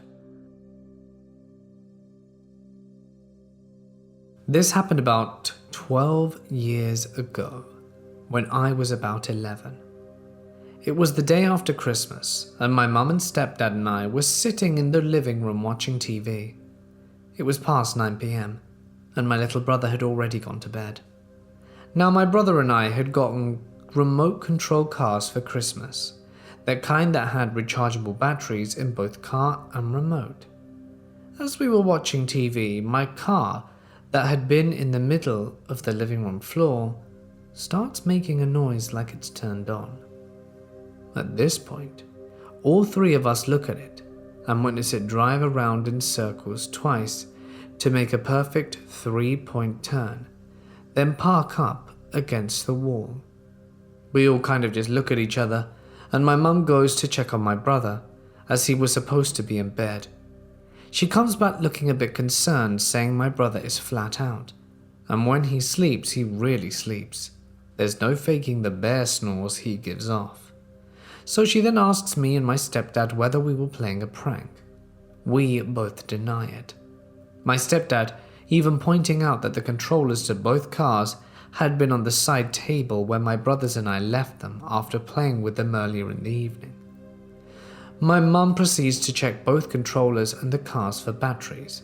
All the batteries were in the charging docks, plugged into the wall, and we had run the batteries out while playing with them earlier. My mum, brother and I had some strange experiences in this house, but this was by far the strangest I have ever experienced personally. I can't think of a logical explanation for this. I've always thought perhaps it was a ghost.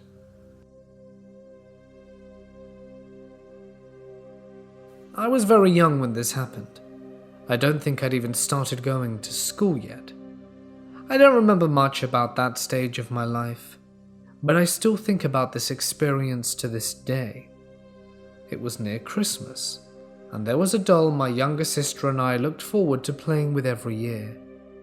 It was an angel, where you'd press the button and she would sing Silent Night. The thing is though, once I was done playing with it, I had to return it downstairs. My parents eventually realized we forgot to bring it downstairs, so I was sent upstairs to retrieve it alone. As I went to my room to get it, I heard the doll sing Silent Night. The doll had a history of going off on its own, so I thought nothing of it. I went up and opened the door. My room was completely dark at the time, but when the light from the hallway came in, it shined on the pitch-black figure of a little girl who was playing with the doll. The girl immediately turned her eyes on me, and I stared back at her in shock. My vision blurred, and my ears were ringing, and the next thing I knew, I had to pick myself up from the ground.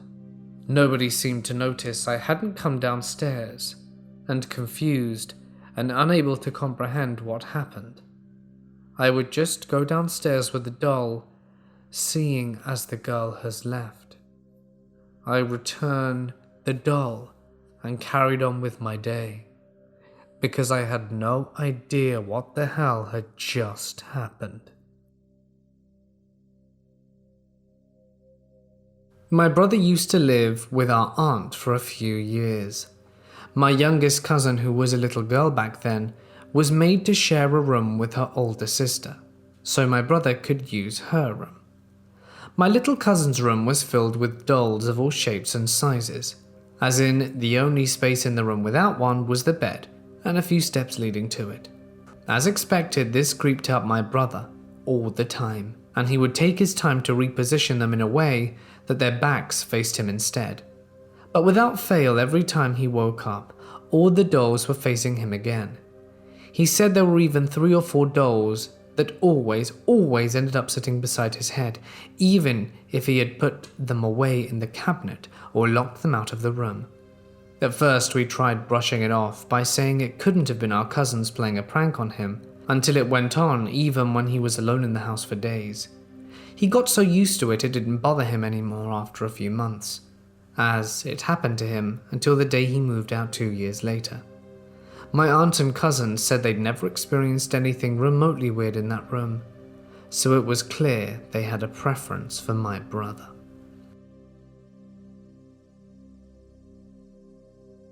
My daughter has several old porcelain dolls. When she was 9, she got a sudden interest in them. I had never bought them for her because they are often very delicate, and I didn't want her to break them. I took her to the Goodwill and she begged me for one. I let her buy it, since she takes very good care of her things, and I quickly noticed something was different in my house. I felt like I was being watched. Shortly after that, she asked for another doll at the Goodwill. Over the years, she has collected 3.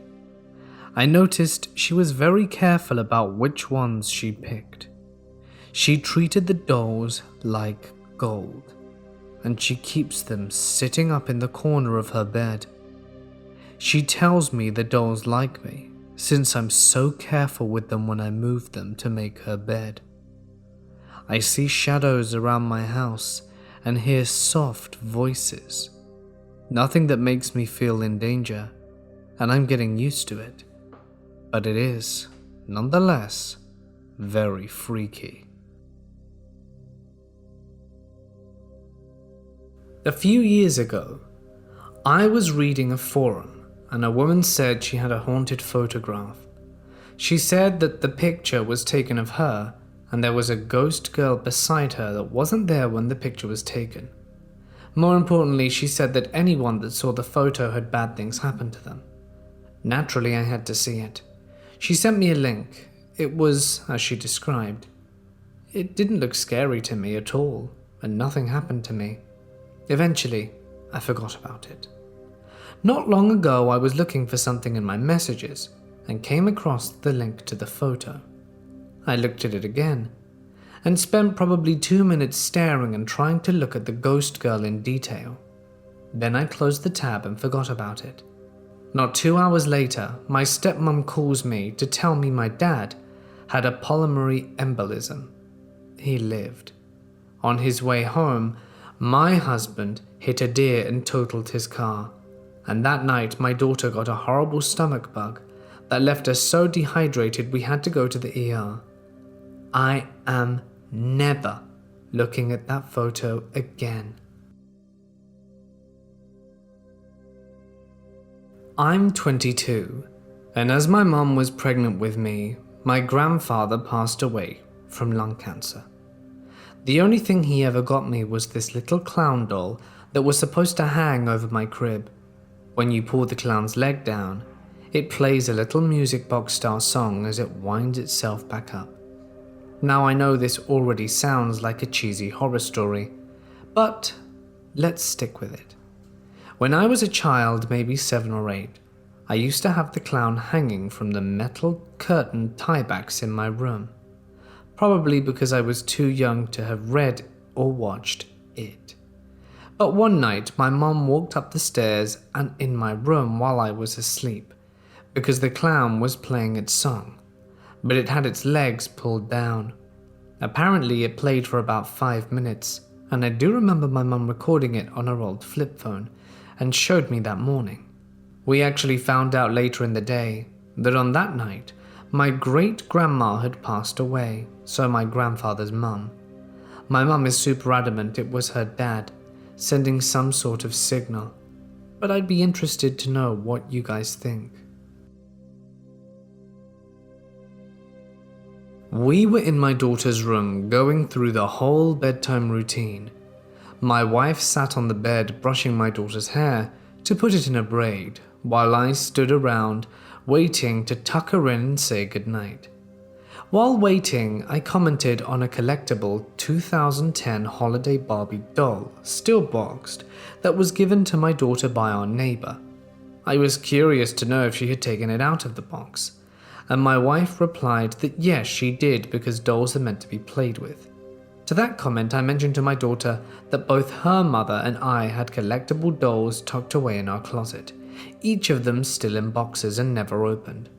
These were a Bruce Lee action figure and a Jesse the Governor Ventura doll, and a 95th anniversary collectible Raggedy Ann doll. As I said this, my wife quickly corrected me and said no, that it's a Cabbage Patch doll that she owned, and that one of them would tan well. Having just reorganized my closet one day before, I was pretty sure it was a Raggedy Ann doll, but my wife swore up and down that she never owned such a thing. Curiosity got the best of me, and so I pulled the box out of the closet and brought it back to the room to show her. As I held it up, my wife stopped brushing my daughter's hair and slowly shook her head, and, trying not to scare my daughter, mouthed the words, "It's not mine. I've never seen it before," with a very serious look in her eyes. My wife has an incredibly sharp mind and a memory that sometimes terrifies me, so I know she wasn't trying to pull my leg. I asked if it might have been given to her by her sister, but a quick phone call confirmed that her sister had not. She once did, however, give her a collectible Mary Poppins doll, which both of them remembered.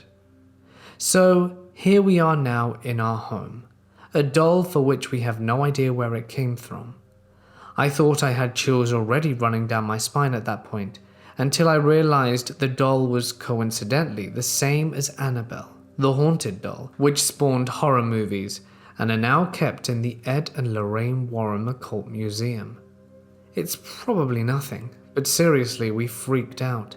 My wife does have a Cabbage Patch Kid tucked away in another closet, but it's not this one.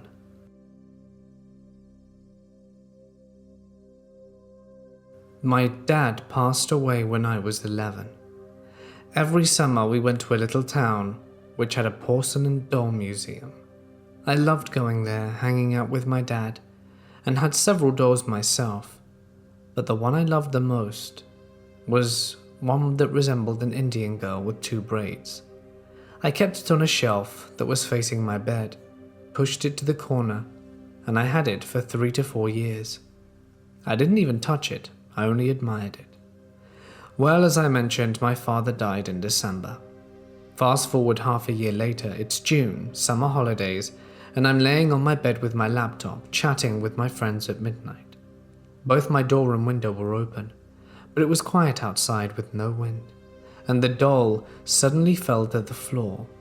I was startled by the noise but confused since it didn't shatter. The shelf was 1.7 meters high, so I turned off the light, covered myself in a blanket, and went to sleep, hoping I could. The next morning the doll was still on the ground face down. I started to think how it could fall. It was protected from wind, although there was none, and a 40-centimeter empty space in front of it. I got up shaking and slowly approached it. I sat on the floor and picked it up. It was intact, except for one thing. The left braid was cut in half, not torn, cut. I quickly put it away and never touched it again, nor even took a look at it. I still don't really know what happened.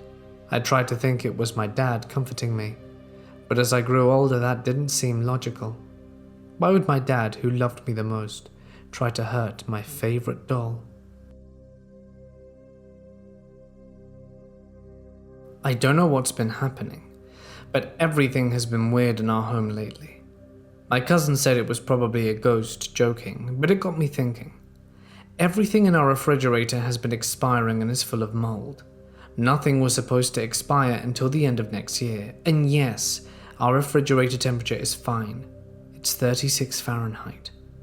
The dishwasher was full of maggots as well, which almost caused me to vomit. I've been hearing soft footsteps lately in the living room when I'm home alone. The walls are soundproof as well, so it can't be my neighbors. And I have 2 cats, but they're always in my bedroom. Even my cats, for God's sakes, have been hissing and running away from the pantry when I open it. I removed all the bags and food, which caused them to get even more scared. This all started about 2 weeks ago when my mother brought antique dolls at the thrift store, which, yes, I know is a stretch to even think they're haunted, and it might be a coincidence, but I'm not taking any chances. This might all have been something to do with those dolls. I don't really understand why this is happening now. I'm very uncomfortable in my own home. We can't move out. We can't afford anything like that at the moment. I just want to know what is going on.